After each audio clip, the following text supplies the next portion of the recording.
tjetër. Të paktën nga policia e Tiranës konfirmohet që bëhet fjalë për biznesmenin Artan Santo. Kjo të paktën është konfirmuar nga policia e Tiranës.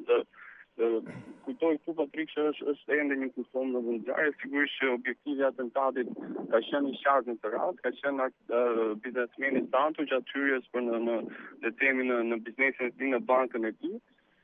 Kanë qenë dy persona të cilët kanë qenë në motor, paktën nga dëshmitar okular kjo konfirmohet, më pas janë larguar me shpejtësi nga aty, kanë luajtur me pistolet, me armë të llojit pistolet dhe më pas janë larguar nga vendi i ngjarjes me shpejtësi.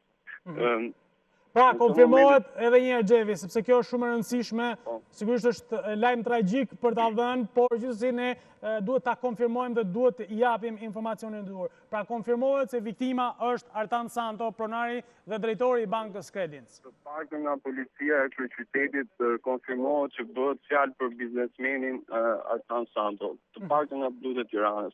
Megjithatë, një viktimë në vendin e ngjarjes, sigurisht që e thash pak më parë, objektivi i atentatit ka qenë i qartë, nuk ka pasur të dëmtuar të tjerë. Dy personat janë afruar, kanë qelluar mbi biznesmenin dhe më pas janë larguar nga vendi i ngjarjes.